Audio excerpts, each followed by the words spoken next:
Да, Ване, токму така јавното предпријатие Лајка бележи зголемен пораст на бездомни куќиња, но најголем дел од нив се со активен микрочип и со познати собственици. Меѓутоа, тука се поставува прашањето одговорноста на собствениците, но кои се и механизмите на државата со кои што би се намалиле бездомните куќиња и домашни миленици по улиците. Токму утро во нова тема, како што најави и ти, разговараме со директорката на јавното предпријатие Лајка, Радмила Пешева.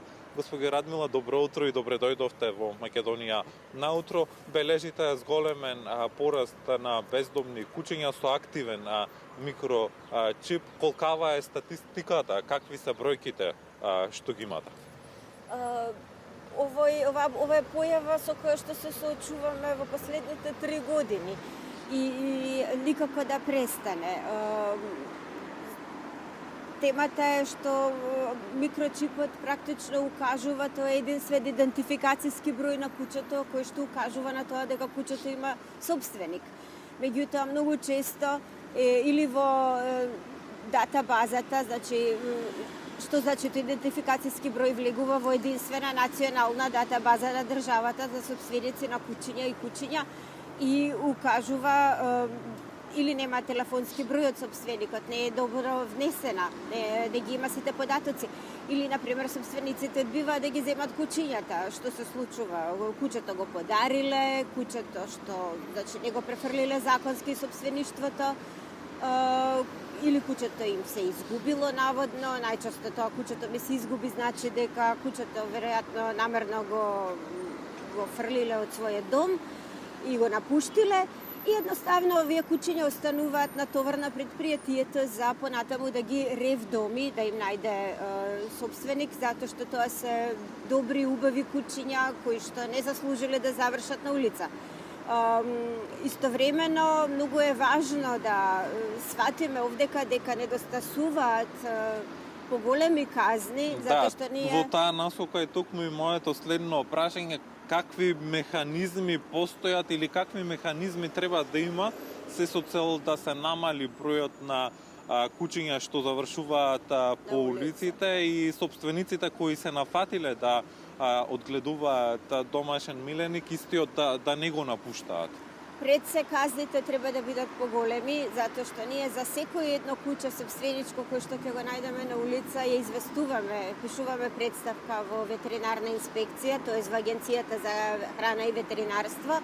Меѓутоа, нашето законодавство не казнува строго за ваквите противзаконски постапки и тоа и понатаму ги охрабрува собствениците да се однесуваат неодговорно спрема своите миленици и неодговорно пред се спрема општината, градот, заедницата, затоа што овие куќиња, кога куќето има микрочип, може многу лесно да се утврди дали е тоа да прво да се издвои од бездомното, понатаму со сигурно се знае дека не е бездомно, понатаму да се утврди дали ако причинило штета дека не ја направило бездомно куќе штетата. Знаете дека градот и другите општини во Македонија се оптеретени со огромен број, со огромен случаи каде што број на случаи каде што точно каде што мора да исплаќа одштети на граѓани кои што се или каснати или во сообраќај куќето ако има предизвикано некаков немил настан. Сега ова е премногу опходно, затоа што знаеме дека најголем причинител на бездомната популација се токму напуштените собственички куќиња.